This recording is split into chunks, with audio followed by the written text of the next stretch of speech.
evening and welcome to the 10th anniversary of the Tucker Center's Distinguished Lecture Series. I'm Nicole Avoy. I'm the Associate Director of the Tucker Center for Research on Girls and Women in Sport, the first and only center of its kind. We're thrilled to have you with us this evening, and after spending a good part of the afternoon with Christine Brennan this afternoon, I think you'll enjoy her insightful and engaging comments tonight. We're particularly thrilled to introduce the new Dean of the College of Education and Human Development tonight, Dr. Darlene Bailey, in her first, and what we hope will be many, official events with the Tucker Center. Prior to her tenure,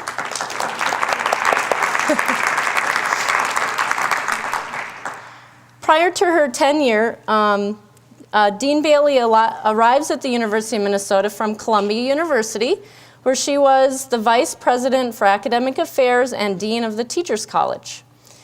Prior to Columbia, she was the Dean of the Mandel School of Applied Social Sciences at Case Western Reserve University. Dean Bailey earned her master's degree in psychiatric social work from Columbia and a doctorate in organizational behavior from Case Western Reserve.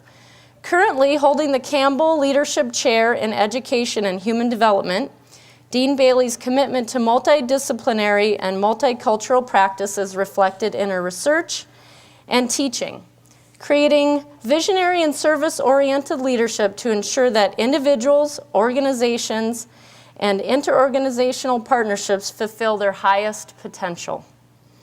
To this end, in addition to numerous articles and book chapters and hosting a very good kickoff party yesterday for her tenure, Dean Bailey's recent books are Strategic Alliances Among Health and Human Service Organizations, from Affiliations to Consolidations, and Managing Human Resources in the Human Services. Please give a warm Tucker Center welcome to Dean Darlene Bailey. Thank you. You're welcome. Okay. How many of you were with us yesterday? Okay, good. I'm glad you were there, and I'm glad it's not everyone, because a piece of what I'm going to talk about this evening is about the vision, because that is what I see the Tucker Center best embodying. So, let me go back to my script. Good evening, everyone. Yes, I am Darlene Bailey, and I am the new and totally blessed dean of this brand new college. I started here on October 2nd, which was only, 8 days ago, and I'm thrilled to be here. I have heard so much about the Tucker Center, not just from our very vivacious and passionate and committed and energetic and all the other adjectives that you can think of when you think of Professor Mary Jo Kane, but I actually knew of the Tucker Center before I came here. I knew about its being the first. I knew about its ability to make a difference. And from my sister, who is a middle school physical education teacher, who would want to teach in that area with those hormones hopping all over the place at middle school, but she loves it and she's awesome. I've learned a lot from her about the importance that centers like the Tucker Center can make in looking at issues of women in sports, and particularly as some school districts are very naively, I would love to say ignorant, because maybe they still don't get it, cutting physical education out of the curriculum. It just doesn't make good sense if we think about our children today and the generations to come, particularly with the issue of obesity that we're dealing with as a society as well. Okay, back to my script again. See why I have notes here. As a new dean, I have a honeymoon period with my faculty, staff, and student colleagues. I have an opportunity to ask the naive questions, to recommend departures from what was, and to spend some time listening and learning.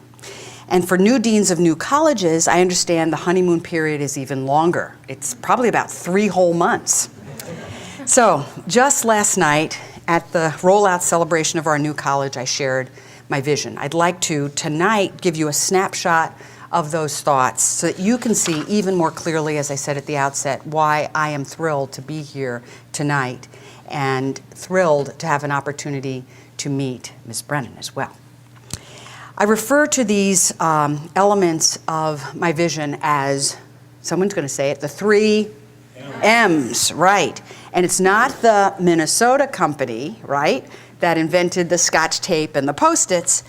For me, it's the collective power of these 3 M's it's really going to drive what this college is all about.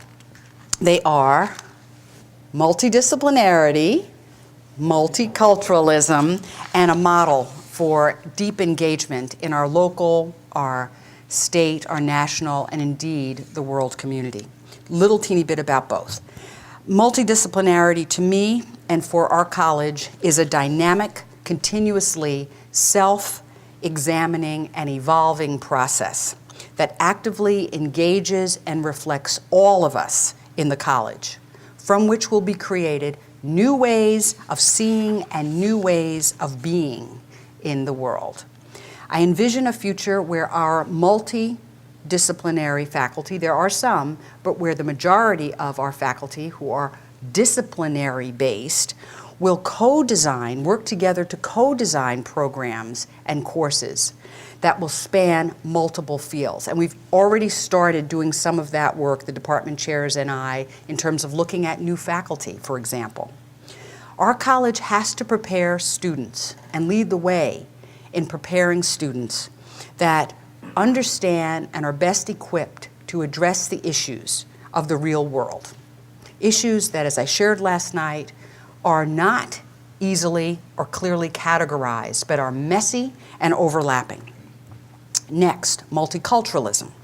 In our new college, multiculturalism refers to the reality of many cultures, the divergent as well as the similar ways in which we process information, we generate new ideas and opinions, as well as the acknowledgement of our many identities, including race and ethnicity, gender and sexual orientation, intellectual and emotional and physical abilities. Gender, I mentioned a moment ago. Did I? Gender and sexual orientation. But what I didn't mention yet was religion and spirituality, and I do differentiate between those two, and socioeconomic class, as well as political and ideological perspectives and positions. Our new college has to reflect a we and us position, not a we and them over there. Now, if we do this well, multidisciplinarity and multiculturalism lay the foundation for the model of deep, meaningful, and productive engagement. Our new college needs to be a model for cultivating leaders, best prepared for and committed to producing healthy lives, committed to preparing leaders for today and tomorrow. If we find a way to get out into the community to listen and learn and best align the resources of our institution with the needs out in the community, what a powerful and meaningful difference can be made, not just out there, but also in what we teach, how we teach, and what we then recommend for policy changes in this country. As most of you know, over the last 3 decades, women's participation in sports and physical activity has been unprecedented. But the scientific study of this landmark development was lagging very far behind. What was needed was a place in higher education that would provide leadership and promote the scientific, multidisciplinary study of women's sports, from exercise science through social and psychological development to issues of race and gender and sexual orientation. I believe that the Tucker Center is that place. The Tucker Center was established in 1994 with a generous gift from Dr. Dorothy Tucker, a woman I will be meeting with early next month in Texas. Dr. Tucker is a 1945 graduate of the U in the old College of Education and Human Development. It was Dr. Tucker's thinking, complemented by the vision of Professor Mary Jo Kane, that put in place this center that seeks not only to advance knowledge, but also to attract the best and the brightest scholars and students to come to the U, to create and share that knowledge, especially sharing path-breaking information on issues of social significance. Tonight's presentation by our distinguished guest, Christine Brennan, is no exception, and you'll be hearing about and hearing from her in just a few minutes. I now want to introduce to you, this is my time, right? To introduce to you the director of the Tucker Center, Professor Mary Jo Kane. The Tucker Center would not exist today without her vision, and equally importantly, because it's one thing to have the words, it's another thing to live into them. So without the leadership of Professor Kane. She's a full professor, as some of you probably know, in the School of Kinesiology, and has served as the center's first and only director. That makes her also a founder. Professor Kane received her PhD from the University of Illinois with an emphasis in sports sociology. She's an internationally recognized scholar who has published extensively on the media's treatment of athletes, female athletes. As some of you hopefully already know, in 1996, Professor Kane was awarded the first distinguished professorship related to women in sport, the Dorothy McNeil and Elbridge Ashcraft Tucker Chair for Women in Sport and Exercise Science. Professor Kane was recently elected by her peers as a fellow in the American Academy of Kinesiology. It's the highest honor in that field. In 2004, she received the Scholar of the Year Award from the Women's Sports Foundation. And just this last spring, Professor Kane received the President's Award for Outstanding Service at the U of M. Professor Kane, as I said at the outset, has a passionate commitment to advancing the mission of the Tucker Center, a mission that is vitally important to girls and women, their families and communities. I hope you can see why I am so excited about being here with you this evening, as it fits in perfectly with my vision, our vision for our new College of Education and Human Development. It is now my great pleasure to invite to the podium Professor Mary Jo Kane.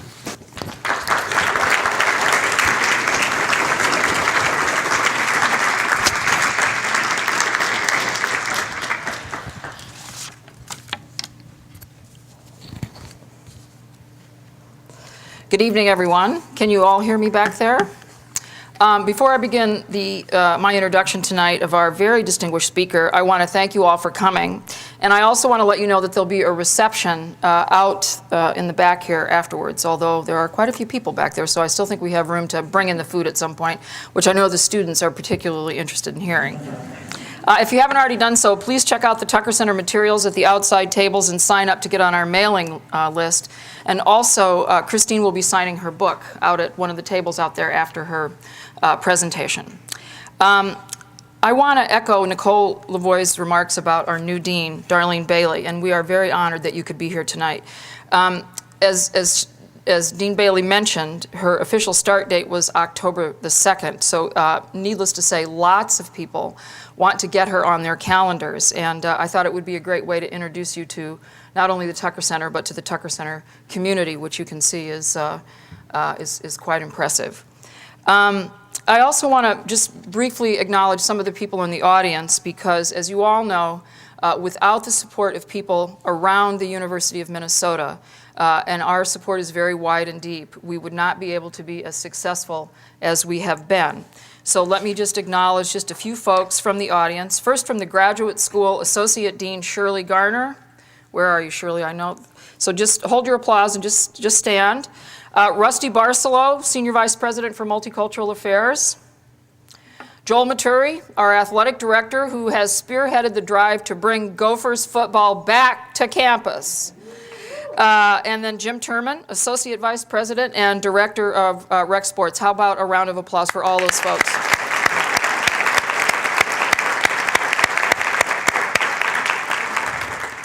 Finally, I want to acknowledge members of the Tucker team for all the hard work that they do behind the scenes.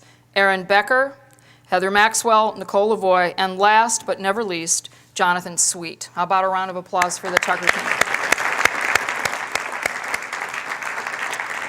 The Tucker Center has a threefold mission: to conduct research on the impact of sport in the lives of girls and women, to provide first-rate educational opportunities for students, and to deeply engage in community outreach and public service.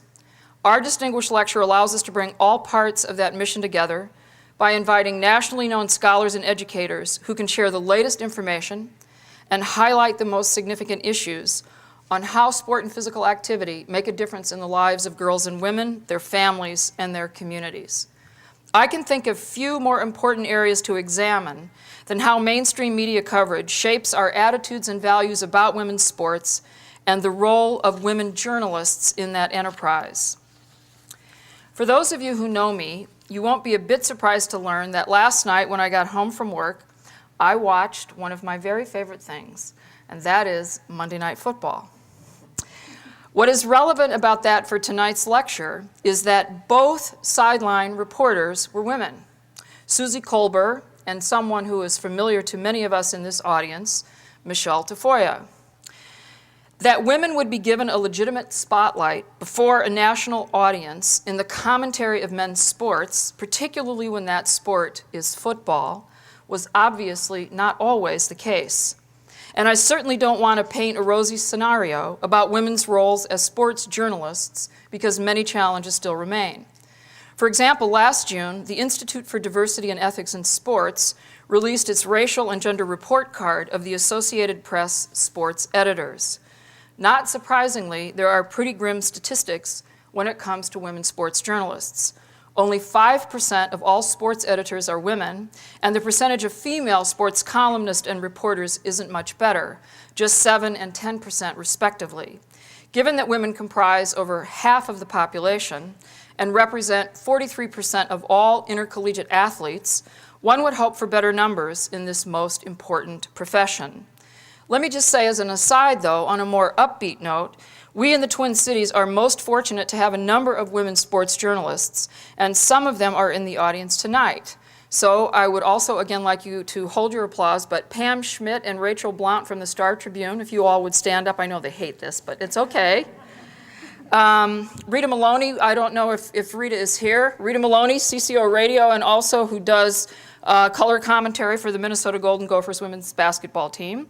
Andrea Lloyd Curry, who has done all kinds of commentary for the Lynx, the Gophers, and on Fox Sports North and other television outlets. And then Lynette Shoquist, who is the voice of the Minnesota Women Golden Gophers basketball team. How about a round of applause for all those fabulous women sports journalists?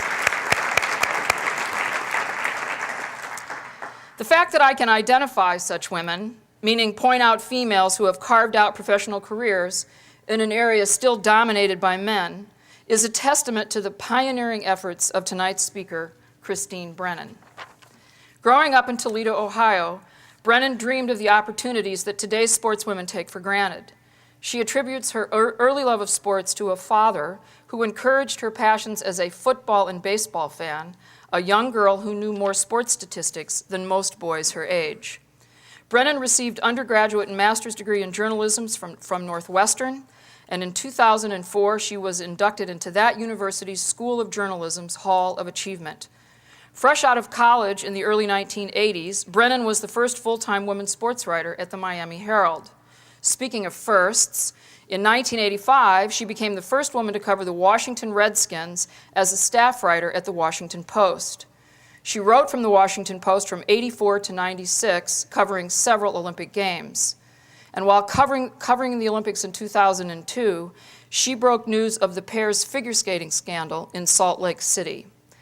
Currently, Brennan is a columnist for USA Today, where she is the most widely read female sports columnist in the country. But she does far more than write a sports column. She is an on-air commentator for ABC News and ESPN, and a frequent guest commentator on NPR and Fox Sports Radio. Brennan is also an award-winning author who has written several books, including the best-selling figure skating book Inside Edge, which was listed on Sports Illustrated's top 100 sports books of all time. Throughout her remarkable career, she has achieved the respect of her peers and has won a number of honors along the way. In 1988, she was elected the first president of the Association for Women in Sports Media, and on 2 occasions was named one of the top 10 sports columnists by the Associated Press sports editors. In 2002, she received the U.S. Sports Academy's Media Award, and in 2006, she won the Women's Sports Foundation Billie Jean King Award for outstanding journalism. Christine Brennan has blazed a pioneering trail for all sports journalists, but particularly women. She participated in sports before the passage of Title IX, witnessed that legislation's impact on sports and journalism, and had a front row seat as women's sports exploded over the past 3 decades. Her latest book reflects on this history. It's a memoir entitled Best Seat in the House: A Father, a Daughter, a Journey Through Sports. The book highlights the role of Brennan's father in giving this future superstar the support, the love, and the confidence she needed to excel in the pre- and post-Title IX world of sports. Please join me in giving a warm Minnesota welcome to Christine Brennan.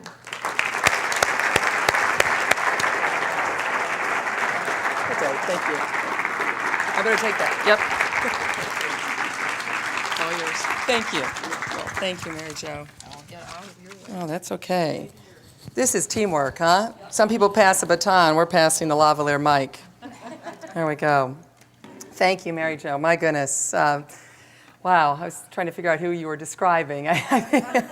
It is such a delight to be here with so many friends, colleagues, hopefully new friends in a few hours, wonderful people who are working, I guess we can say, working in tandem, all of us together in some form or other, to better our society and to increase opportunities for girls and women in sports, and of course keep opportunities for boys and men to continue to play sports as well. I see a lot of men in the audience, and I'm thrilled you're here. Just a few thank yous before I begin, and I would stress that I want to keep this fun and interactive. You get a chance to ask a journalist questions. That's pretty rare. Normally we're the ones asking. You can grill me tonight. So after I talk for a little bit, I certainly encourage you to ask any questions at all. And if you want to start thinking of them even now, the tougher the better. Let's really have a great dialogue. And I hope you can learn as much from me as I can learn from you in terms of the issues out there, what's going on in sports, what can we do better in the media, what we're missing. I'm always looking for good stories, good column ideas. I've got a column deadline in about 24 hours, as a matter of fact, so anyone have any ideas, you can let me know. But first of all, Dean Bailey, thank you so much for your wonderful remarks and the energy. My goodness, I was ready to just blast off to the moon listening to you. I have a feeling things are going to go very well here, and for you and for the entire school and the university and all the great work that you do. Of course, Mary Jo, thank you. We've interacted over the years. I've quoted you. I've called you for advice. It's finally nice to have a chance to spend more than 2 or 3 minutes on the telephone. Right. So thank you to you. To Heather, of course, thanks for picking me up and all the fun conversation. Nicole as well, thank you for driving me around. I've now seen as much of Minneapolis as I normally see for an entire trip when I come in for a game. So again, thanks for your kindness. Jonathan, wherever you are out there, the emails, fantastic. I've loved it. So it's not easy tracking down a journalist, and you did a great job of it, so thank you. Again, to friends and colleagues, I thank you for being here, for taking a Tuesday evening when there are sports events on air, although I guess it's not the Twins, is it? Which is, coming from Toledo, which some of you may know your geography, 45 minutes south of a certain city, known as Detroit, I offer my condolences, and if anyone has a score, feel free to let me know of the Tigers and the A's. But sports is funny, isn't it? Who would have thought that the Tigers would be playing and the Twins would not be? I would have guessed the complete opposite less than a week ago. But that is, of course, why they play the game, and that is why we care about the game, because it is, and that's why we watch, because there is that uncertainty. We never know. Going back to the topic at hand, the issue, the broad, big issue of women and girls in sports in our society today. We here in this room are part of history. I may be watching it and reporting on it. Many of you are actually living it. You're in the trenches. You're doing it. You're creating history. I think, ladies and gentlemen, that 50 or 100 years from now, whatever time period you want to move out into the future, I'm not so sure that students, that the people that come after you here at this university, that other students in high school, or wherever people will be writing term papers and research and looking back, I'm not so sure they're going to be studying who won this year's Super Bowl, or who will win this World Series in a few weeks, or who will win the NBA Finals or the WNBA Finals. I'm not so sure that that's going to be studied in 50 or 100 years from now. But what I am certain about is that this incredible cultural revolution, known as Title IX, known as women's sports, the changing of the playing fields of America in the last 30 years, 34, 35 years of our nation's history, that is something that students will study 50 or 100 years from now. I absolutely am certain of it. We are at such a unique period. So many things occurring, some good, some bad. The issues of Title IX, the battles over Title IX, which we certainly can discuss.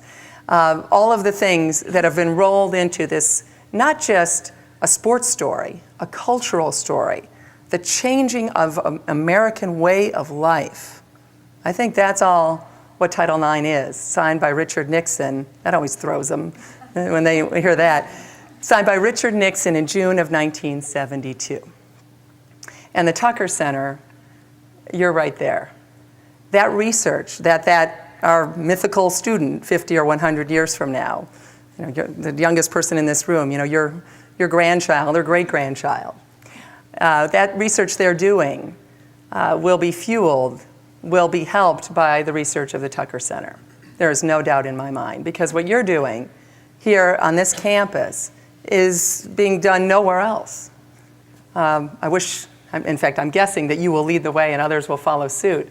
But the fact that the hands-on research, checking what girls and women in sports are doing, the research, the meaning of it all, the activity, the sports, everything that's about the Tucker Center, and the fact that it's happening on a college campus.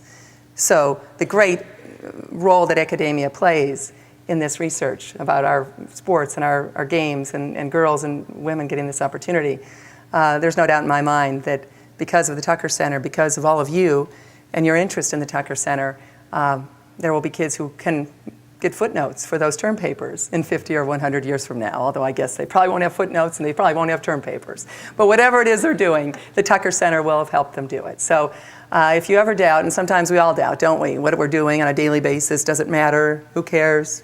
We all ask that question. I know I do.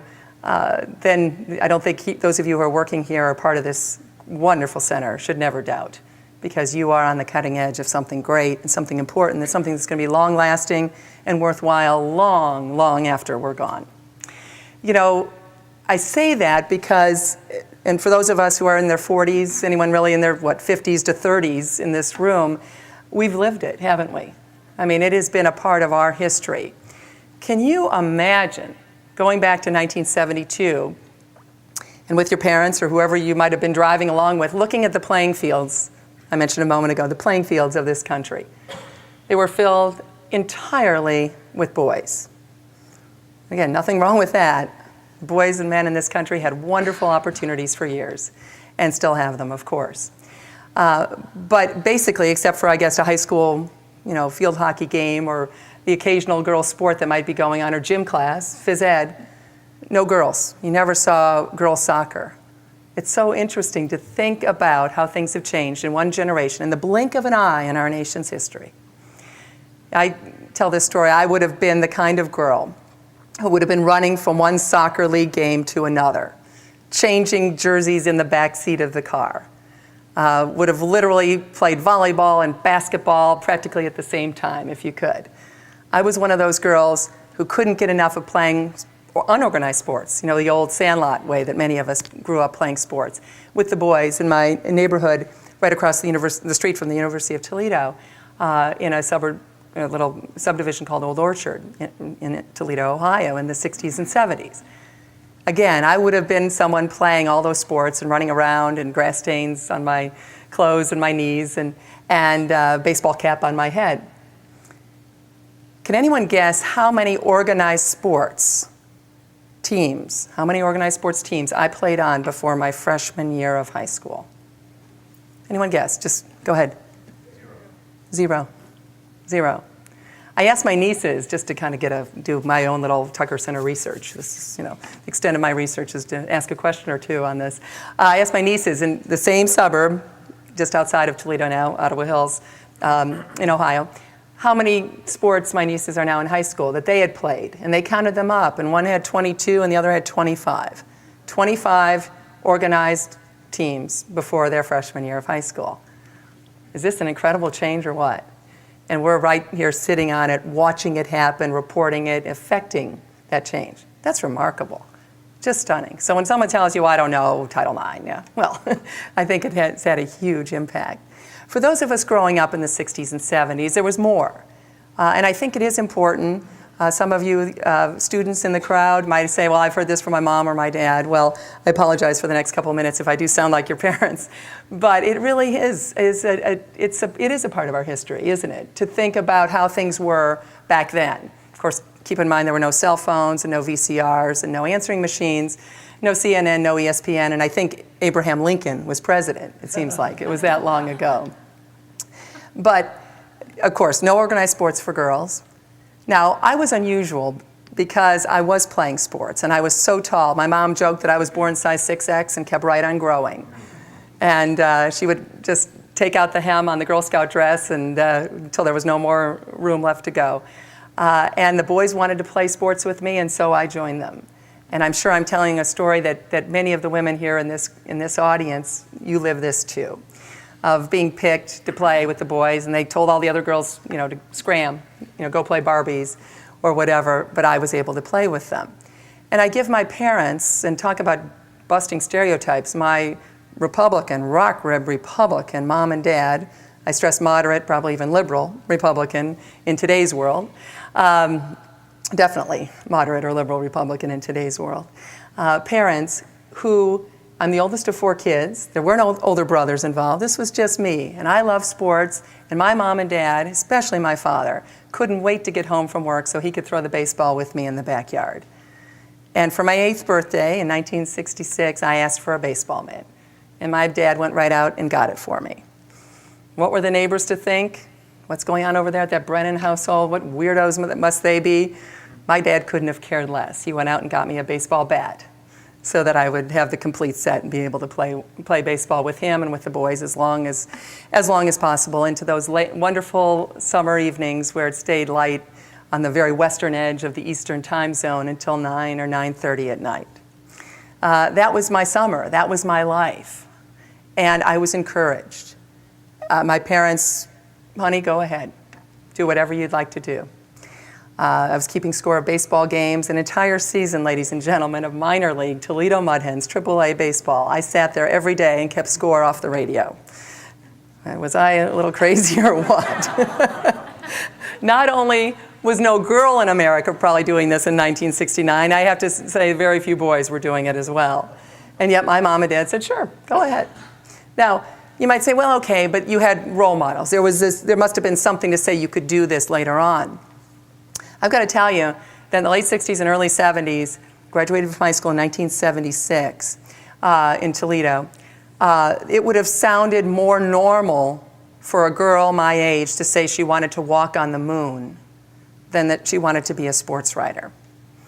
There were no role models, and boy, did I learn the power of role models from this experience as I've looked back on it, working on this book that Mary Jo referred to. The fact there was no one to look up to as far as a woman sports writer. Were there some women starting out? Some of our mentors, women who are 5 or 6 years ahead of me. Yes, they were there, but there was no internet, so you never knew they existed. They weren't writing for the Detroit papers, they weren't writing for the Toledo paper, and they weren't writing for the Chicago paper. So I never read a woman's byline until I went to Northwestern. And yet I still wanted to be a sports writer. Kind of strange. as I look back on it. I never saw a woman reporting sports on television. You referred to the wonderful work of Susie Colbert and Michelle Tafoya, and there's so many women now on television doing sports, as there should be in this country, as well as writing it around the nation. But I never saw a woman give any sports scores on television except for Phyllis George. She was on the NFL Today. And the chuckles, for those of you who don't know about Phyllis George, was that she had been Miss America in 1971. And I got to tell you, that was not going to be my career path. I was tall and awkward, and the boys were about, a good this much shorter than I, even senior year of high school. It wasn't easy. They called me Frankie, short for Frankenstein, in junior high. That was lovely. But it was good character building. And that's okay. And listen, that's not the worst thing I've been called. The last week, you should see some of my emails from some of my columns I've written. I'd take Frankie any day of the week now. But it was so, this was not going to be, obviously, I was not going to be Miss America. Now, we did have a running joke in our family, that if I had somehow gotten in the Miss America pageant, which is so ridiculous, it's preposterous, but if I had, we already had my talent all set up. My mom figured this out one day in a particularly bizarre mood that she must have been in. She said that I could go on stage with my dad and he could pitch baseballs to me and I'd hit them out into the audience. So that was how seriously we took the Miss America pageant. So Phyllis George, Miss America 1971, was on television. And that was it. I guess there were a few reporters on during the Olympics, but that was once every 4 years. And again, without ESPN, you just didn't have anywhere near this kind of coverage. So what was it, ladies and gentlemen? And maybe some of you, especially the younger people in the audience, maybe some of you can relate to this. The idea of what is it that inside of you, and I encourage, when I talk to students, I encourage you to find something, if that passion inside, and if you love something and think it could turn into a career, even if it sounds like the strangest thing possible, I encourage you to go for that. Because here it was, no role models, except Phyllis George, which again wasn't really the career path. No one in the sports writing business that I could read, no woman, and yet I felt this would be the career for me. I was so hopeful, and I just moved ahead on it. And my parents, of course, had nothing to look to and say, you can do this, except for that goal, that wonderful way that parents have of saying, honey, of course, you can do anything. And this absolutely unabashed, unfettered enthusiasm for a child's dreams at a time when our country was not telling girls that they could do this. But Mary Jo, you were living a similar life and following similar dreams. And in fact, as I found on this book tour, and I guess I'm looking at some of you right now, there were a lot of us. We didn't know we existed. There was no way to know. And you lucky young people now, you've got a way to know. You've got the internet. You've got ESPN. You've got your sports. You've got college scholarships. We had none of that. And yet, those of us strange birds still persevered and followed our dreams despite all the odds, usually, again, with a parent or a coach or a teacher giving us that wonderful nudge to move ahead. And I tell you this story and some of these stories about those dark ages back in the 70s because of how significant things are now, and because it is almost surreal to hear that in high school, for example, at my school, the suburb where every mom and every dad wanted their daughter, just like their son, to achieve in every possible way. Education, the best colleges, become an engineer, do well in math, none of this male-female stereotyping, except when it came to sports. And even at our high school, where almost everyone went to college, and the idea was to achieve in all ways, not in sports, not in the 70s. I remember situations where we would be, I played all of the sports. By the time I got a chance to play freshman year of high school, I played literally all 6 sports every year, and couldn't get enough of it. But we would have to give up our locker room, the girls' locker room, when the boys' team was playing a basketball game, and the visiting team needed to use it. We just gave it up. We just never even thought, and of course the reciprocal thing never happened. The boys, of course, never gave us their locker room. We had to share ours with the visiting team. We never had a bus to a sporting event. 6 sports traveling around northern Ohio, going to games.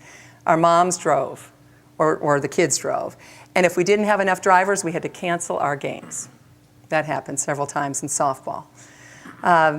and on it went. Field hockey, we would have to go out and mow the grass ourselves before a game so that the ball wouldn't get stuck in the high grass. Where the football field, well, that looked fantastic. And you know what? We didn't march on the school. We didn't march on Congress. We didn't write our congressperson. We didn't do anything except, we enjoyed playing sports because this was what we had. And we didn't know what we were missing. But now, boy, now do I know what we were missing. But for a second, I don't regret it. It's the way it was then. And now look at what we have. And I'm sure a few of you remember a couple of years ago when the Bush administration decided it wanted to try to weaken Title IX. And a few of us opened our mouths. Maybe you can understand, for those of you who are younger, maybe you can understand a little better now why we opened our mouths. And it was not only people, moms and dads and boyfriends and husbands and women, of course, from the blue states, but it was moms and dads and husbands and boyfriends and brothers from the red states emailing by the hundreds of thousands saying, do not touch this law.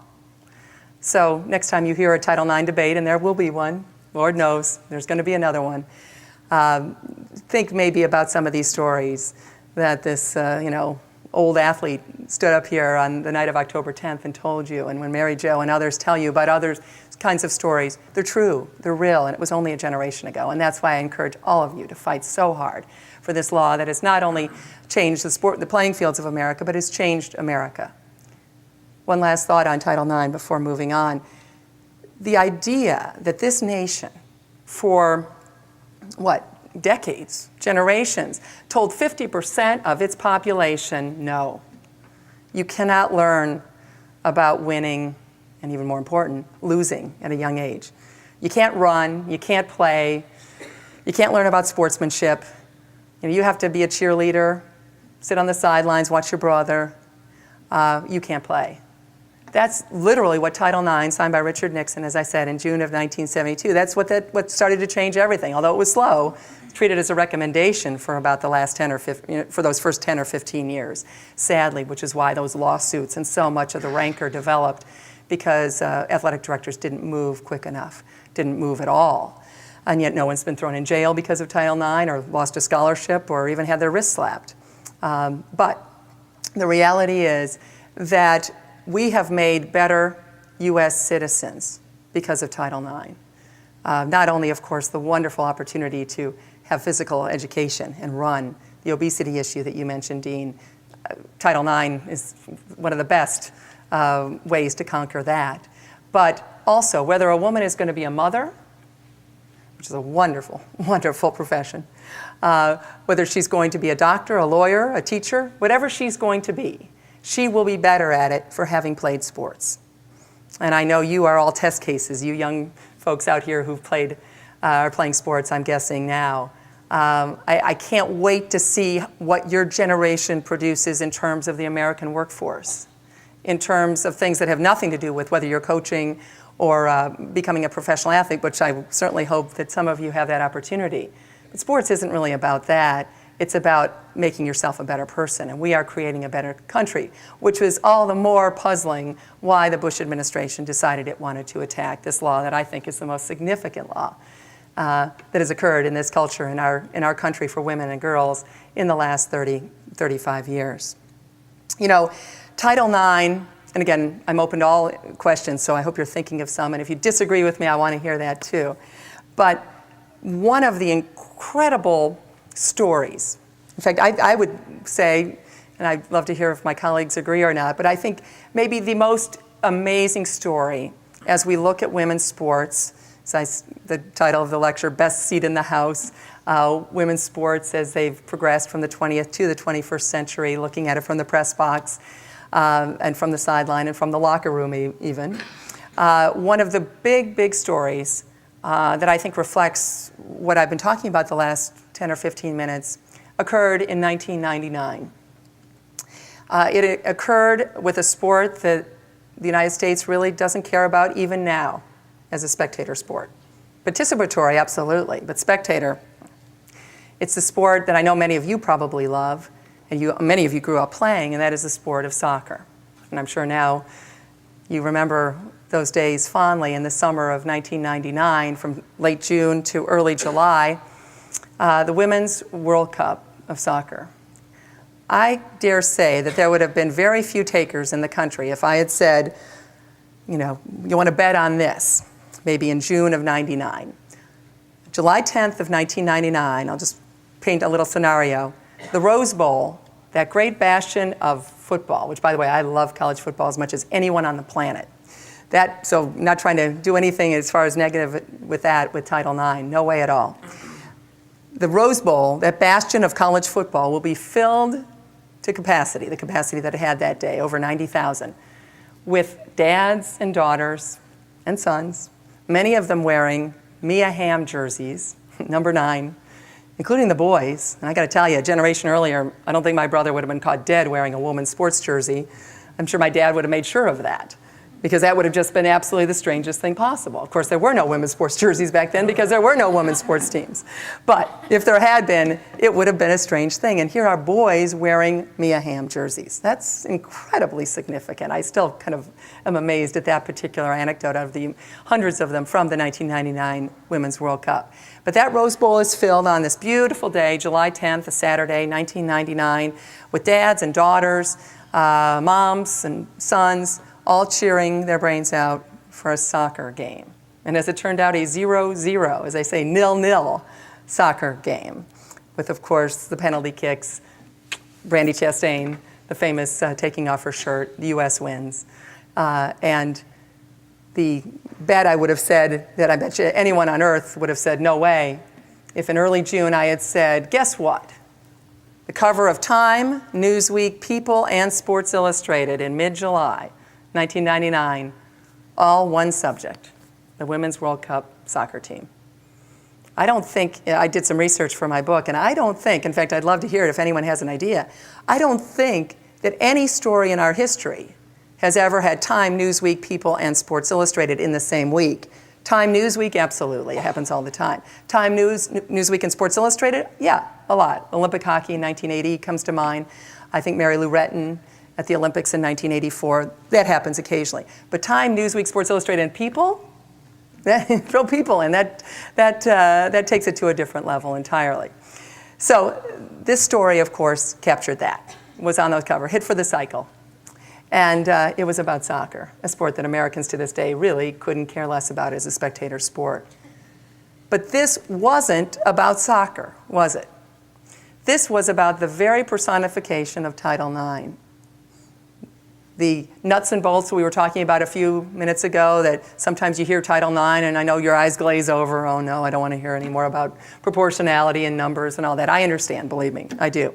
But this wasn't about that. This was about the people. There is no way we would have ever heard of Mia Hamm, ladies and gentlemen, ever, if it weren't for Title IX. No way.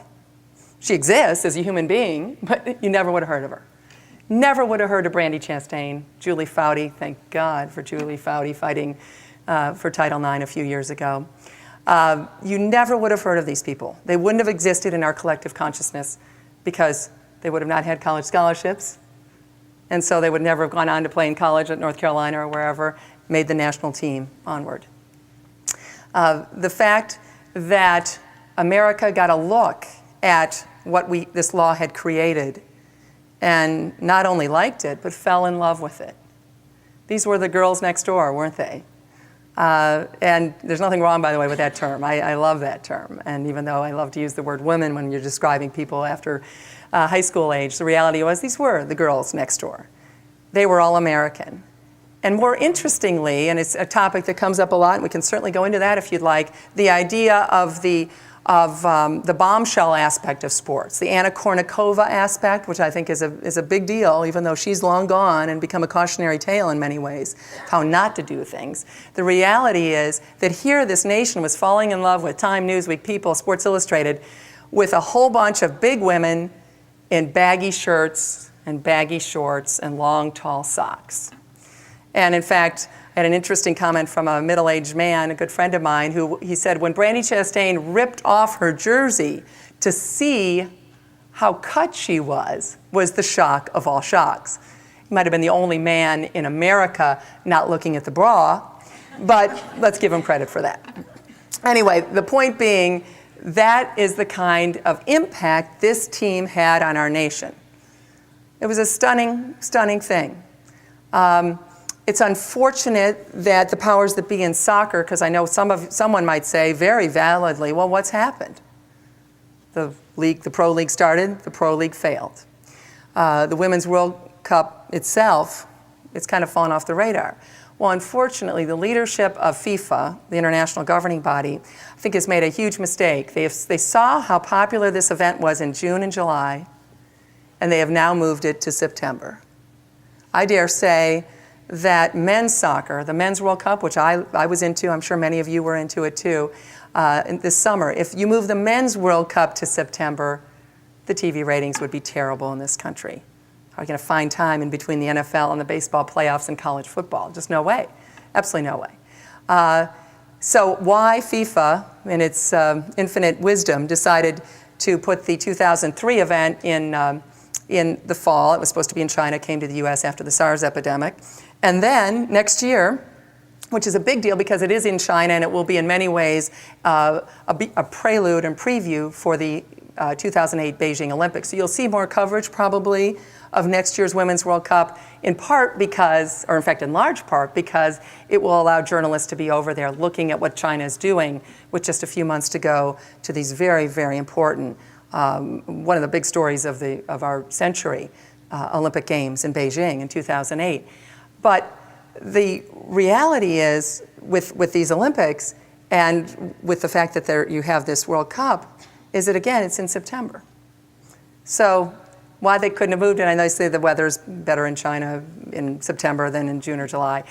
As far as I'm concerned, hold it in a sound stage, but make sure you're taking it to the parts of the world that are receptive to it, which would be the US and Western Europe. And again, it's a tough time. So these are the kinds of things I know the Tucker Center will have those answers for, of why it is that organizations do that. I promise, and I know my colleagues also, we ask those questions and we try to get those answers. But you can't come up with, and I'm one of these people, by the way, that really, I look for every other answer before the age-old, oh, it's because they're mistreating the women. I hate that. I'm going to just say that, because I've never looked at that with my career. I feel I've never once been mistreated because I'm a woman. I've been doing this for 25 years.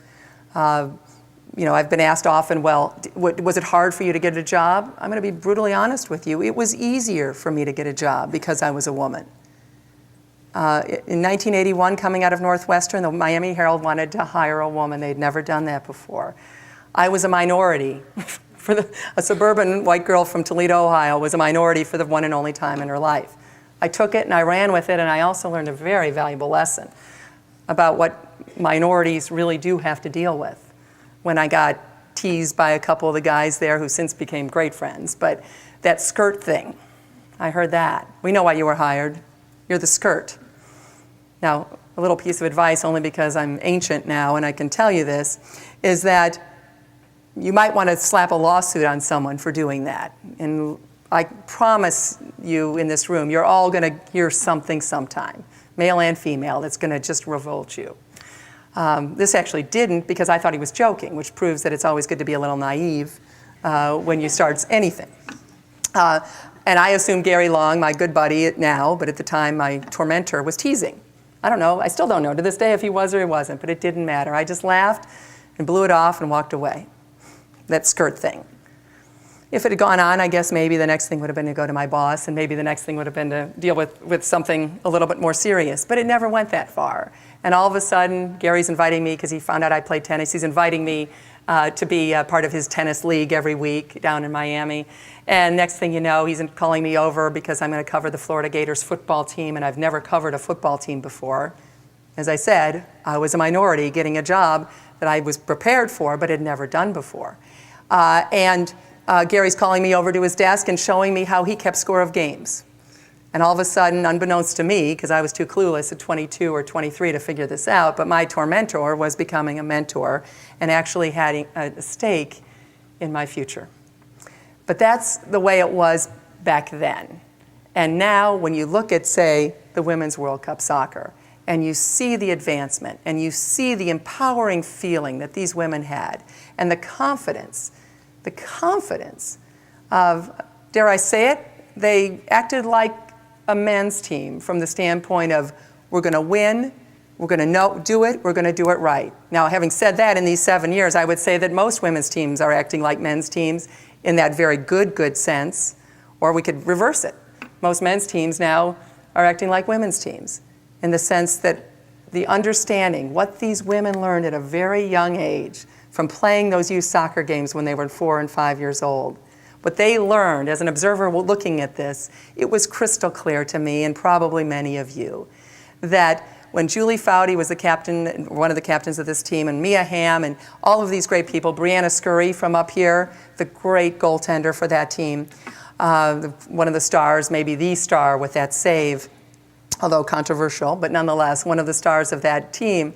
What these women had learned on the playing fields at 4 and 5 and 6, thanks to Title IX, thanks to Richard Nixon, it was on display in all its glory. And Americans came out as never before. And 40 million people watched on US television and millions more around the world. And it was a seminal moment. And I know I get accused of being a little Pollyanna-ish every now and then, but I do believe that a woman will run for president someday, whether it's in 2 years or longer, but this would be the or longer part, who will say that she was a little girl growing up in 1999. And I am firmly convinced that as she's doing interviews, running for president in 15, 20, 30 years, whatever, she will talk about the day that she watched the U.S. women win the World Cup in the Rose Bowl as one of the defining moments of her childhood. I'm sure of it. Now, a lot of my male colleagues think I'm all wet. In fact, one of them was teasing me like crazy, saying that, what do you have to show for it? How could this be a success when there's no pro league? When there's no, the Women's World Cup is basically a non-entity in the fall, when they're all gone except for the Olympic Games. And I would say, are we so sure we should judge women's sports by the same standards as men? And this is something we in the media deal with all the time. And I don't think we're doing a very good job at all, frankly, of covering this in the mainstream male-dominated sports media, which I am a part of. And that is this idea that we have to judge women's sports like men's sports with the same standards. That's absolutely, in my mind, as a journalist looking at it, absurd. Because women's sports are being jammed in, like with a shoehorn, into the most packed sports schedule any nation on earth has ever had. And I know for all of you sports fans, which I'm guessing pretty much everyone in the room, that's great, isn't it? I mean, baseball to football to college and pro football. And the winter, hockey, of course, up here is huge. Basketball, men's and women's, on and on and on. Spring, moves into softball and baseball and so many other sports, golf and tennis. I mean, it's a jam-packed calendar. And we're asking women's sports to perform the same way as men's sports performed 50, 60, 70, 80 years ago when they had room to breathe. And they had time. Most of our leagues that are so omnipresent in our lives today were just beginning and had stops and starts and folded and started over. But we don't give women that break, do we? A lot of the columnists, a lot of the naysayers, immediately the Women's Soccer League, it folds, WSA, that's it, it's over. Any residuals from 1999 are long gone. And my take on that is absolutely, that is incorrect. That the idea of women participating is all new. The idea of women getting into places of being stars, superstars, multimillionaires, that's new. That's quite new. It's, again, within one generation. And the sense that women have, dare I say it, an entitlement, that sense that they are entitled to sports the way that their peers, their male peers, that's new too. In fact, I'm not even sure if it started to work its way really into our adulthoods yet in our country. What I mean by that is this. Any woman who's in her 40s, except for strange birds like me who believe sports was a birthright, by and large, that average woman in her 40s, maybe even in late 30s, certainly in her 50s or 60s, didn't grow up with sports being a part of her life. Her husband, though, or her brother or whoever, that man, of course, did. We're still at a stage, I believe, where the man controls the dollars, the checkbook in terms of sports. Yeah, let's get partial season ticket package for the minor league baseball game. Let's go up and let's go to a few Twins games. Let's do this, let's do this. It's the very rare woman, I'm guessing some are in this room, but who will say, honey, instead of this year with the Twins, let's make sure we do the Lynx and make sure we do the U women's basketball team as much, if not more, than the U men's basketball team. I'm guessing that's still pretty rare in households and kitchens on a Sunday night as they look at the checkbook. Do you think it's going to continue to be rare in 30 years as we continue in this nation every year to be pumping out hundreds of thousands, millions of girls and women in sports, playing their whole lives? And so when the naysayers look at me and say, you were wrong, the Women's World Cup fizzled, it was no big deal, 1999, my answer always is, give it a little more time. We cannot judge women's sports yet by the same standard as men's sports. I would say the same thing about what we see on television. As Mary Jo mentioned, I do work with ESPN and ABC, and especially in that role as ESPN, a few years ago I was asked to comment on ESPN's one-hour special on Anna Kournikova.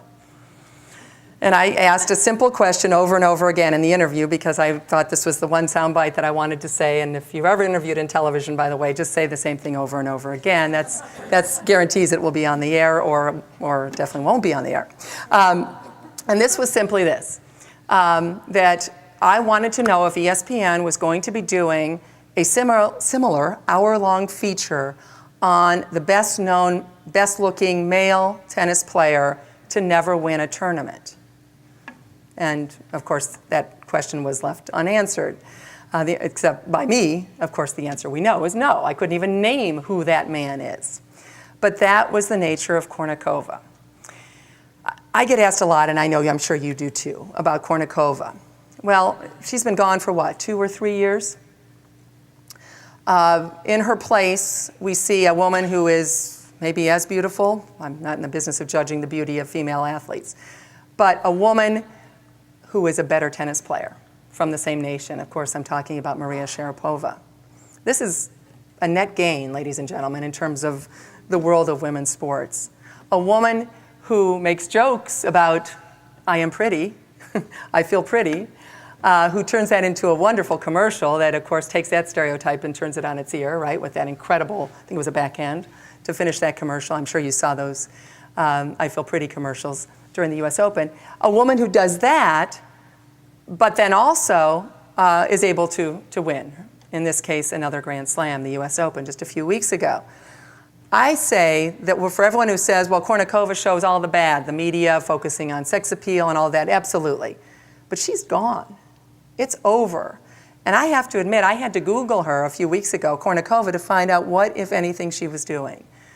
And as a sports columnist for USA Today, I have to say that's probably bad news for Anna Kournikova, that I have to Google her to find out where she is and what she's doing. Now, her agent tried to tell me that she's doing very important things. And you know what? Good luck to her, and I mean that. But I watched her do an interview on a show I was on not long ago, we were not on at the same time, where she said that her agent forced her to do some things now that she's wondering about. Isn't that interesting? As a little bit of an older woman looking back, she's got zillions of dollars, but she doesn't have the respect of the tennis community, of the sports world anymore. And there are no more ESPN specials. And one of the interesting things I found out with this book tour that I've been on is that these very men doing the interviews who might have been getting all excited about the Kournikova feature a few years ago at ESPN, guess what? They're getting married. And guess what? They're having daughters. And guess what? They're coaching youth soccer teams. And all of a sudden, a couple of them told me this actually. They're saying, oh, gosh, Kournikova, or should we actually be focusing on a woman who's actually winning something? And I do think, Pollyanna, here I am, Pollyanna from Toledo, but I really do think that things are turning for the better. Now, of course, you have to keep in mind, I come from these good stock, Great Lakes Midwesterners, mom and dad, who when I looked at my dad as I was about to go into the first locker room that I was going to be, of now hundreds, men's locker rooms, I asked my dad for a piece of advice, and he looked at me and said, "Honey, just one thing, keep eye contact at all times." What do you see? The whites of their eyes. That's my story, and I'm sticking with it. That someone who, the atmosphere and the sense about what your task, that there are so many positives in this world, that we can focus on the negatives, and I again welcome a few questions, although I don't know if I've taken all my time or not, but I know that I'll be told by the great commissioner of all time and things, Tucker, here in a moment. But the idea that sports is such a wonderful thing, and if we may disagree, some of us in this room, a little bit about Title IX, I think we can agree that we want all Americans, boys and girls, to have an opportunity to play sports in this country. And have an opportunity to follow their passion and their dreams wherever it may take them. Because I know this, as I said before, nothing could have sounded stranger for a girl from Ohio to say in the 60s and 70s she wanted to be a sports writer. Well, 25 years later, I stand before you as someone who is living her dream. And for all of you, especially you students, I do encourage that. If there's something inside that's beating, follow that dream. Follow that passion. If it happens to be in sports, all the better, because the world, especially for you young women, and also always for you young men, is open to you. I thank you very much, and I welcome your questions.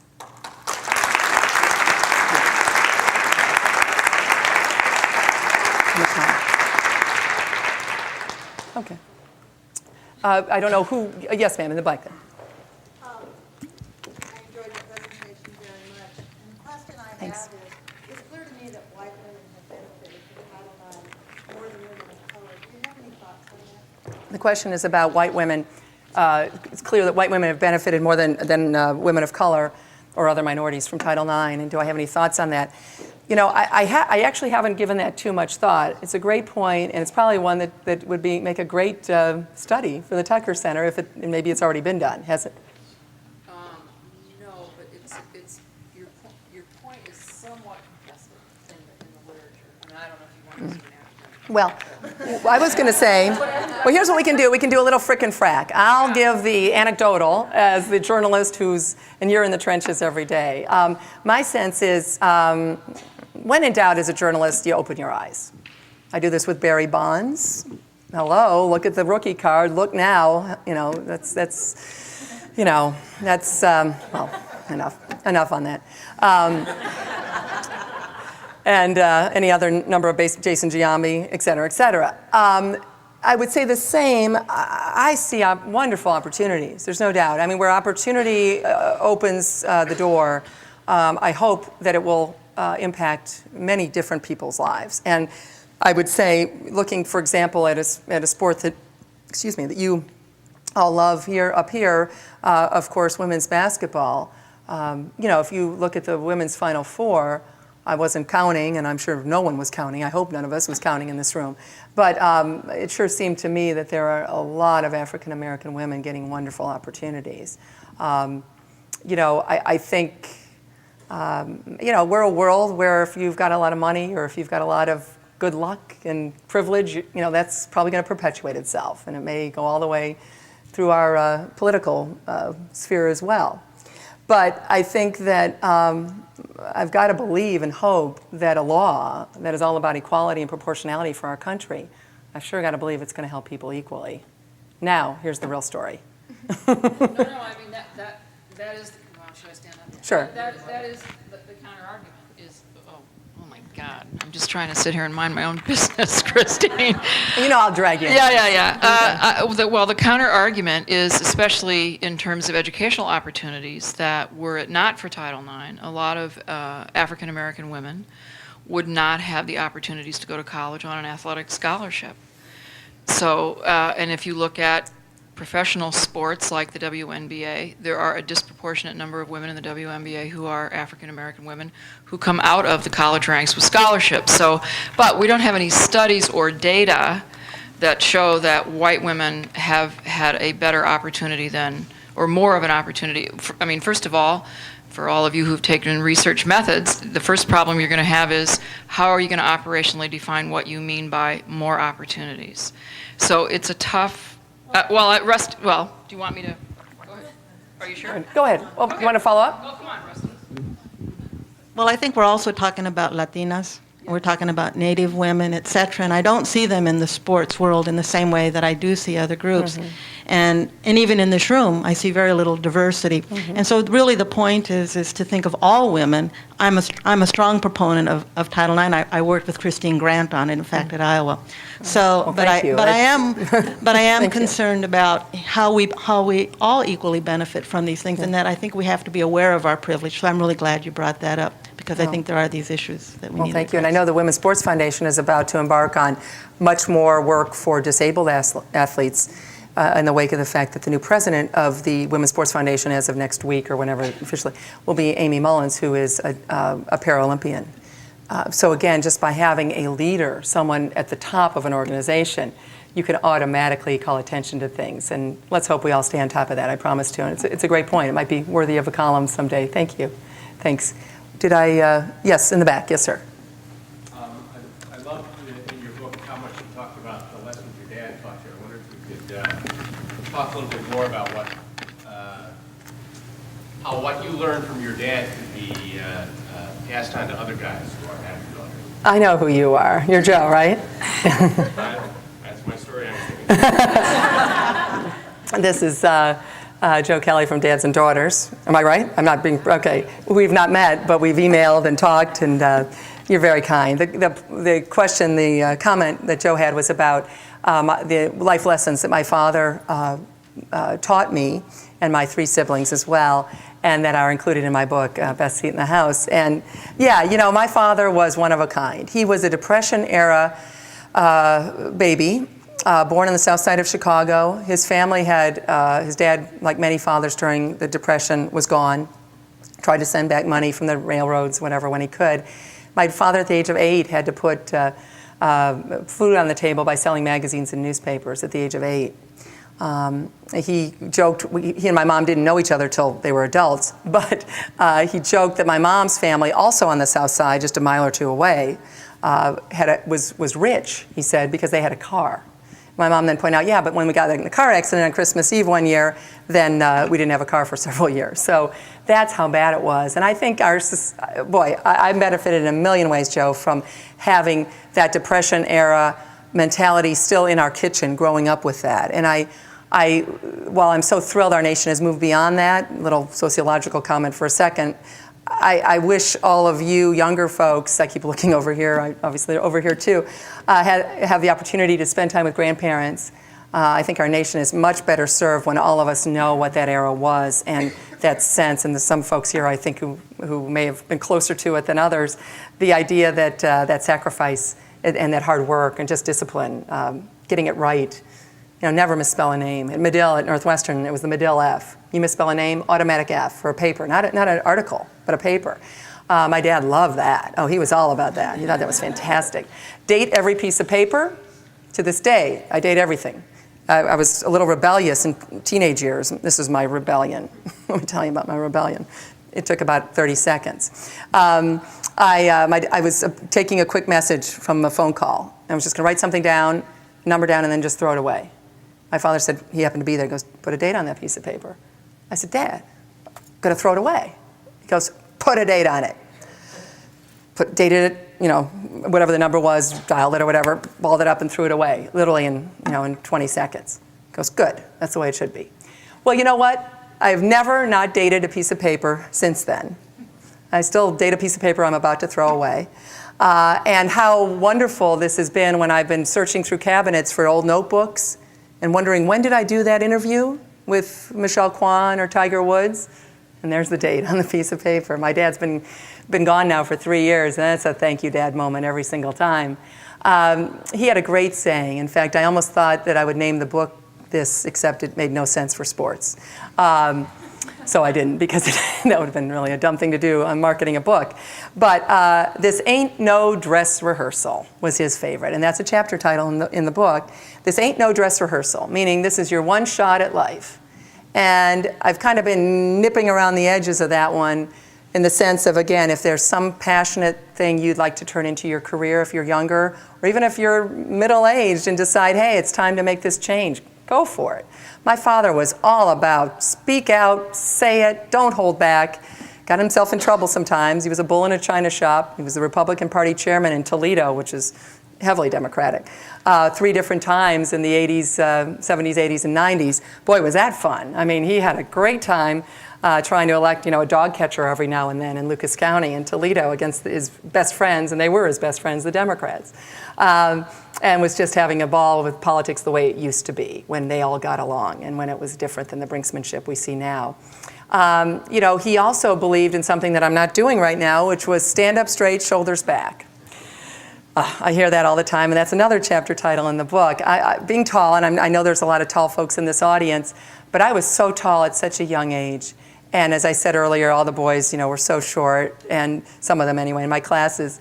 And the idea of so many girls, my mom and dad noticed, were slouching when they were tall because they were self-conscious, which was understandable because there was nothing good about being tall. Now, of course, there's nothing bad about being tall, and it's just wonderful. But at the time, I mean, pants didn't fit. You never could find size 10 shoes. Now it's like, 12 or 13 are the ones you can't find. But it was just hard being tall. And my dad, stand up straight, shoulders back. I can hear his voice right now, Joe. And that was a great lesson. And who knew that he was preparing me to walk into NFL locker rooms, with that wonderful advice, to never be ashamed and to never be hunched over. So I try.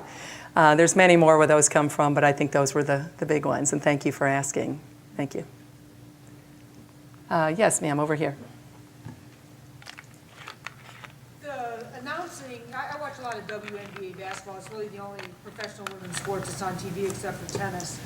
And I've been really disappointed with the announcers, particularly the women announcers, because they so much focus on, who's dating who, how many kids do they have, who's their boyfriend, their hairstyles, their models, this and that, and I think, who generates that? I mean, are the women reporters, are they the ones, or are they being told by people to do this? I know a lot has to do with they want them to be feminine. They want to present the players as being feminine and not lesbian or whatever, But it's just really, in the FIFA World Championships, it was just disgusting. I don't know how many people watch that, but the male announcer on that was just one of the most sexist announcers I've ever heard. I mean, it wasn't man-to-man basketball; it was lady to lady. Oh, he said lady to lady? Yeah, Is it like lady. We're saying lady to lady defense? Yes. It was just incredible. That's awful. That's a yuck. I mean, it's not even a thing, right? I mean, it's like, it's man to man. Yeah, right. Just exactly, sir. Bad form. That's just wrong. Well, I wish. Next time, call me. Call Rachel. Call someone. We'll get that in the paper, right, Rachel? Yeah, that's right. That's it. A column. Exactly. Congratulations, by the way. The issue was about on the WNBA broadcast, but the way that the announcers portray the athletes, and the sense that it's about who's dating whom, and maybe more girly, feminine stuff than man-to-man defense. I think this. Having worked for ESPN from the Olympics in Athens, a weird thing happened. A female producer, a woman, a sports producer for ESPN, we were doing a roundtable every few days from different restaurants on like a sports reporters, but just 5 minutes for ESPN cold pizza, which we called cold pita, and it was kind of, fun. So. Yeah, I know. And you know what? I think people felt that way because no one watched it. But we got some good meals out of it, and we were running around Athens. Anyway, one of the producers early on, there was something about, it was a beach volleyball or something, and she said, oh, talk about how hot they are and whatever.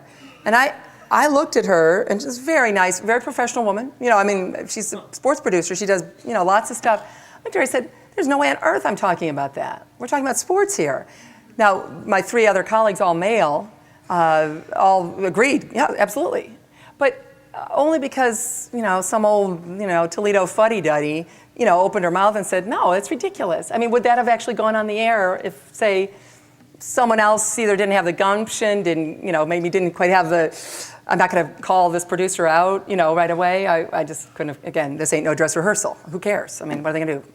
Tell me I can't be on the show? Fine, I'll go do whatever I'm supposed to be doing. So there's that kind of sense of freedom, almost a fearlessness, and I do love that feeling. So I was lucky that way of just being able to say that to her. But I would have said it, I hope, in any case. Or I would have hoped one of the guys would have said it. It's just nuts. It's ridiculous. But that was the mindset of ESPN. And I got to believe, without ever taking it a step further, that these are the kinds of things discussed at meetings. I think things are changing. I mean, if you hear, I don't watch a lot of TV sports at all. But when I watch, I do listen for those things. And if I see the person, I try to make a comment to them, the next time I see them. Or I'll let USA Today's TV critic know if there's something. And I would encourage all of you to email. I know this sounds like a little bit of cop-out, but I don't mean it this way at all. Your comments said to your friends in the kitchen or over the telephone are wonderful. But if you were to do the same exact thing, and I realize it's not the easiest thing to do sometimes, but email the ombudsman at ESPN is George Solomon. He used to be my boss at the Washington Post, and thank God for him. He put me on the Redskins before the locker room issue was solved and gave me 100% support, as did Ben Bradley, as did Katharine Graham. I was so lucky. Boy, you got to have a lot of luck in this world, don't you, to have the right people giving you the nudge, and they did. But George Solomon, I'm sure you could go on the ESPN website, find out click on Ombudsman and send him an email, and you can say that I suggested it. And because I stay in touch with George all the time, and just tell him, what was this, if it was ESPN? I think he'd want to hear that, and I think he would pass that along. So that's one thought. But I do think your voice can be heard, and I would encourage any of you, if you see things or hear things, or if a newspaper, USA Today, just today, one that just boggled my mind, we have a policy, and Rachel, you guys probably do too, that if men and women play the sport at the same high level, you have to say men's basketball, women's basketball. Well, USA Today, I used to be really good at this. In fact, was one of the leaders, I think, on this. Today, there was the story of the women's soccer team having to win one more to qualify for whatever. And then there was the next item in the soccer roundup about this sad story of the coach dying. Meyernick? Mooch Meyernick? Anyway, 51-year-old man dying of a heart attack. Tragic. In this little item about his sad, this sad story, included coach of the U.S., former assistant coach of the U.S. soccer team. Men's? Women's? I'm guessing men's. So not only is it just bad form, it actually confuses the reader, because soccer, especially when you've had the whole women's soccer item first, but if you hear U.S. national soccer team, it might be the one sport where you might think women, based on what we discussed a few minutes ago with the 1999 Women's World Cup team. That is actually, it is kind of a face of a woman on soccer in this country more than men, especially with the results of our men's team, like at the World Cup. So, women tend to be the successful soccer players for a zillion reasons, which we don't need to go into. So that's something that happened in USA Today. Now, I'm going to email and I do this every time, and I said, I'm sorry, I know you're sick of me. Is there style here or is there not? But it's that kind of stuff. And I'm guessing it's probably going to be after this is going to be a lovely thought that's going to give an uplifting tone to the evening. I think it's going to be after we're dead before this occurs. And I'm going to tell you why, for the same reason that, not everyone in this room, just some of us, but I do feel this way. It's got to work its way through. And that little anecdote I made up, but I think it's going to be true, about the woman with the checkbook saying, honey, no, we are going to do season tickets this year for the this and the that and the women's team, and maybe there will be women's pro soccer again in this country. This, whatever. Are we 10 years away from that? Are we 15 years away from that? Are we 20 years away from that? In all ways, the producers at ESPN, the announcers, everything will just work its way through, and I think we'll see Title IX kind of like when you watch water go through a drain. It's just going to take more time. I'm not saying that's right, and believe me, I open my mouth and try to talk about it as much as possible. Rachel, you've done this over the years. We've talked about this at the Olympics over the years. It's stunning to me, but I do think it's much better than it was. Is the glass half full or half empty? I think it is definitely half full, for so many reasons. But there's also then that little backlash thing, isn't there? I think there is sometimes this one last gasp from maybe the people, I'm guessing none of whom are in this room, because if you're here, I think you care about this issue. Maybe it's the older football coaches, the men who come from a different era, and that's okay. That's where they came from. the men maybe of my dad's era, my dad would have been 80 if he was alive, who, this isn't, they'd like to go back. And I think that's what we saw with our president, with Title IX, whether it was for the wrestling coach, Dennis Hastert, which was one of the things, the theories there. I don't know. But whatever it was one of the more ill-fated moves of that presidency, and I won't say any more on that. And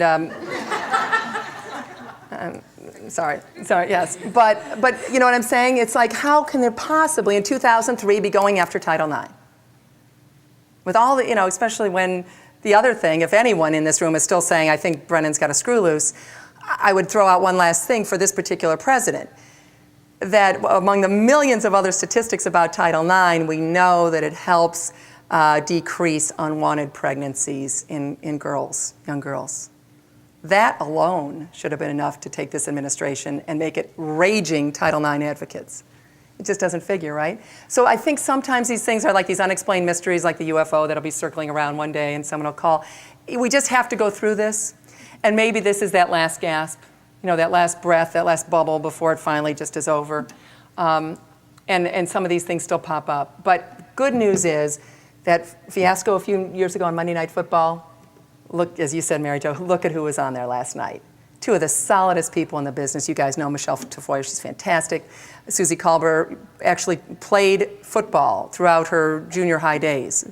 Pads, everything. She was the tomboy in the neighborhood in New Jersey or wherever.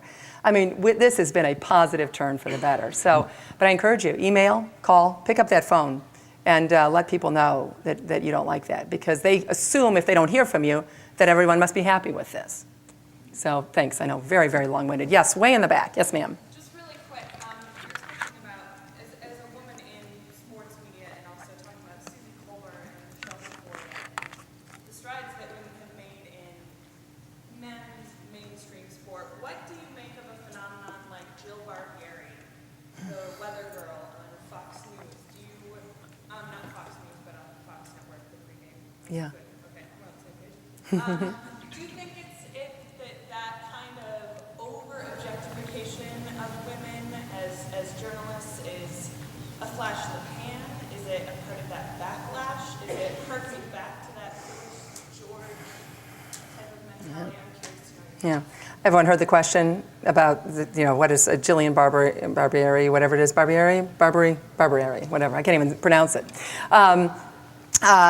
It's not good. I hate it, and I wish she wasn't on the air. I mean, no one's going to listen to me, and she doesn't have to listen, and Lord knows, the network isn't going to listen. But that, of course, let's keep in mind what she is, and also what she is not. She's giving the weather on a pregame show on Fox. They do go to Pam Oliver for actual reports. I guess that's it for the women at Fox, which, again, doesn't exactly shock me, considering Fox. I think Fox is going to maybe be a little slower to the dance here than the other networks. But it's ridiculous. It's absurd, and I always wonder, where is the backlash from the normal Americans like you guys? Not necessarily you, but why do these things just keep on going? And I guess I get my answer often when I figure out that parents are so busy just getting the kids through the day, and then at midnight you'll read the newspaper and and it's not like you're going to email at midnight, right? Or call or complain. But how she's on the air? No, by the way, she could be the nicest person on earth. I have no idea. And I guess I don't blame her for having that job. I blame the network for hiring her for that job. But what does it tell us? It tells us that Fox believes, the leadership at Fox believes, that they are going to get a little bit better ratings, maybe grab a few more male viewers, the frat house, whatever, from, and by the way, I was in a sorority, so I had nothing against the frat house, but the idea that maybe that demographic, that very key 18 to 25 demographic, all the beer ads, all the car ads, maybe they're going to grab a little bit more in the ratings race with having her there. So maybe it tells us something about our society, which in the 21st century, we probably have a few more things to learn. I don't mean to be copping out, but I just, there's a reason she's there. If she wasn't helping ratings, if people were demanding she would be gone or they were going to boycott the products on the commercials, she'd be gone. So clearly, people aren't complaining, or she's doing something that's appealing to someone. Certainly, I'm guessing probably not a lot of us in this room. But I don't blame her. I blame the same people that made the decision to make some of these other hires previously on the sidelines. And by the way, why did women always just have to be on the sidelines?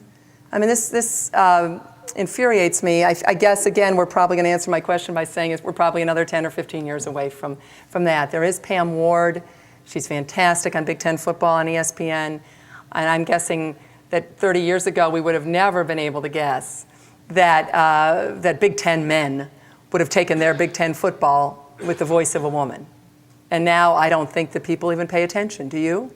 If that's the game you want to watch, you watch it. So again, I like to focus on so many of the good things and the positive, but you've got a great point. Well, I'll stay on top of it, I promise. Yes, sir? I'll start with a little story and then a question. 2 years ago, there was a Fox Sports Net or ESPN equivalent for New England. And the Harvard women's hockey team, rated number 2, 3, 4 in the United States, was preparing to play in the NCAA championships where good fortune reigned and they lost to Minnesota.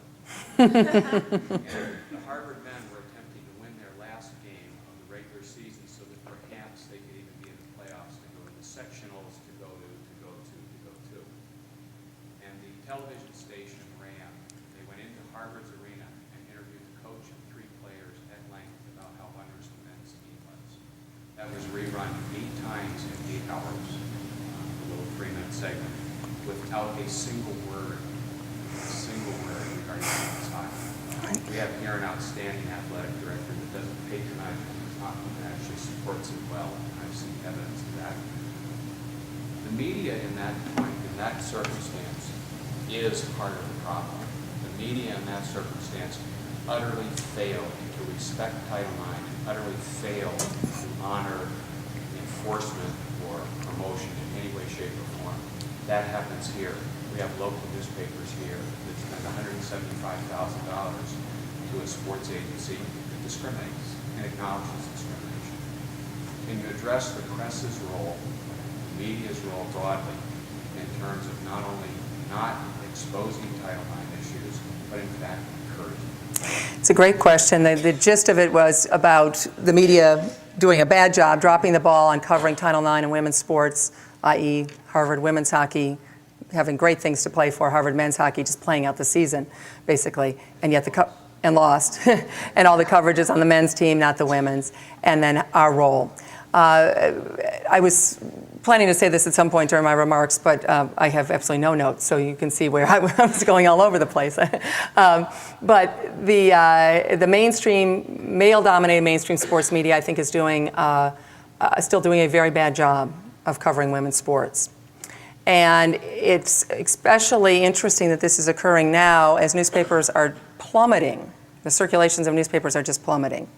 And publishers and editors scratch their heads, and wonder why this is happening. And not to say that sports section readers are going to save the day completely, but I think we all know in this room that the gateway to the newspaper, certainly for me when I was young, probably for most of you, was the sports section, the entry point. And if in fact that is the case, and if newspapers are losing circulation left and right, wouldn't it make some sense to try, not that, by the way, as a journalist, I don't worry about that issue myself. I don't worry about advertisers. I don't worry about circulation. I write. That's what I do. That's what we all do. But looking at my industry as a whole, wouldn't it make sense to say, well, wait a minute, if we're losing circulation like crazy, most men are reading the sports section. We probably have kind of tapped out on the men and the boys. So let's think now, who haven't we tapped out on? And we're losing circulation like crazy. Maybe women and girls. Maybe an occasional story. Throw a bone every now and then. I mean, it is a newspaper. If you look at a newspaper, you've got, 6, 7, sometimes 8 stories, 3, 4, whatever, on the front page of sports and move on, and you can tease all sorts of things. Maybe a woman would buy a sports section, buy the newspaper one day because she heard about this story. Maybe the next day she'd buy another paper. Interesting. And instead, these newspapers, all of them, my old newspaper, the Washington Post, circulation is just plummeting, going right through the floor. For a newspaper like the Washington Post, that's a stunning thing. And And yet I look at that newspaper, I look at USA Today, and it's by and large men's news, men's sports over and over and over. I think USA Today does a better job than most, and it's still like that little pesky adjective men's. We're still doing dumb things like that, and we're still doing other things, and it's unfortunate. And I think that you have a great point, and it simply goes to a quote from Billie Jean King years ago, and she's told me probably 10 times in the last 5 years. Women have to get in charge. She said things won't really start to change until women are running those departments. Now, again, as a journalist, you cover the news. I cover men's sports far more than women's sports. For my book, I checked this out in 2004. 75% of my columns were men, 25% women, and that was an Olympic year where you can write much more about women's sports generally, internationally and nationally, than you can in other years.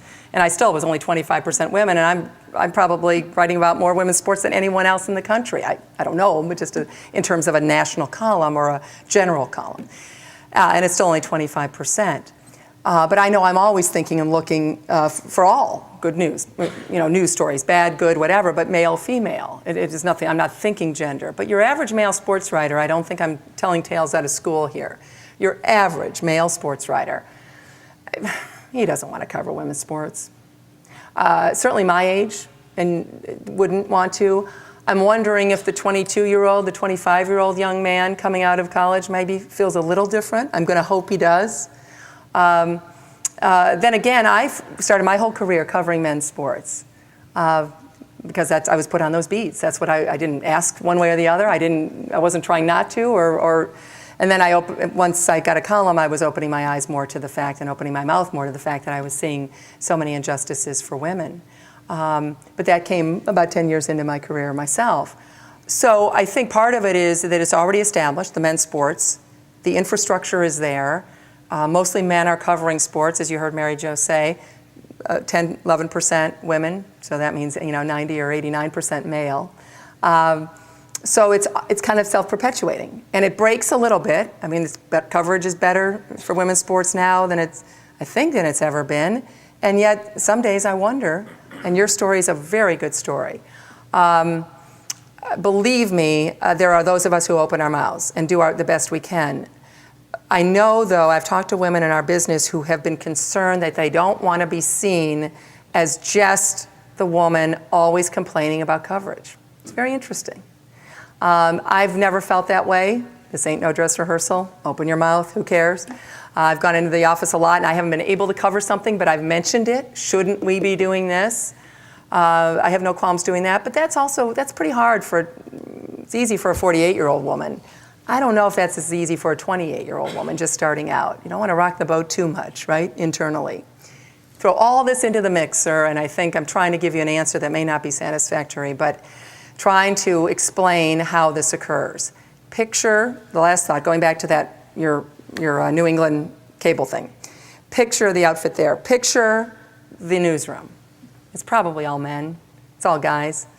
They're going, we don't want to do the women's. Yeah, the men. Come on, do the men. And that's how amazingly, that is how some decisions are made. I know this may shock you, but less than 99, I put this little anecdote in the book. In 1999, I ran into a golf writer from a major newspaper, a friend of mine then and now. And we were at the U.S. Men's Open. Why isn't it called the U.S. Men's Open Golf? It's called the U.S. Open, right? But it should be called the Men's Open because there is a Women's Open. Unless, I guess, Michelle Wee gets in, and then all bets are off. But the U.S. Men's Open at Pinehurst, the one won by the late Payne Stewart. And the Women's Open had been in Old Waverly in Mississippi a few weeks earlier. So I'm at the men's, and I'm running into this sports writer, good friend of mine, golf writer, and I said, hey, where were you at the Women's Open a couple weeks ago? And he laughs, goes, I don't do Mississippi. And I said, no. It's not you don't do Mississippi. You don't do women's golf. He laughs and he walks away. Okay, it's not the worst thing that's ever happened on the face of the earth. But there was a perfect example, I think, of what the question you're asking. This golf writer had the veto power over his editor, who may or may not have even paid attention to the fact that the women were playing their U.S. Open, the National Championship of Women's Golf, occurring 3 weeks before the National Championship of Men's Golf. Covering one, I think you got to cover the other. But no, no, no. This newspaper was totally content, based on the whims and the interest of its golf writer, to not staff the women, but to go and staff the men, of course, a few weeks later. This is a major, no reason to even tell you what it is, but trust me, it's a top 5 newspaper in this country that I guarantee you the local news editor would never allow his or her reporter to say, I'm not covering that school board meeting. I don't want to do that one.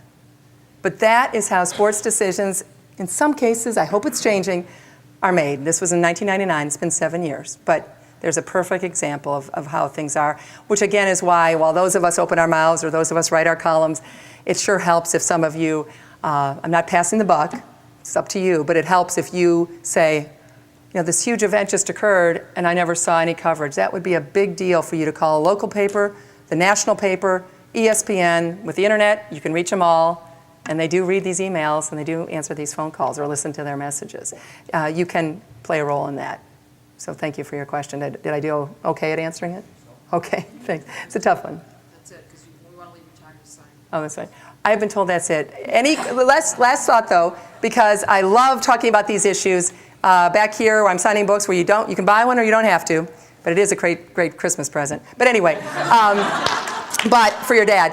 But even if you don't buy a book, come and ask a question, and we'll continue the dialogue. Thank you very much.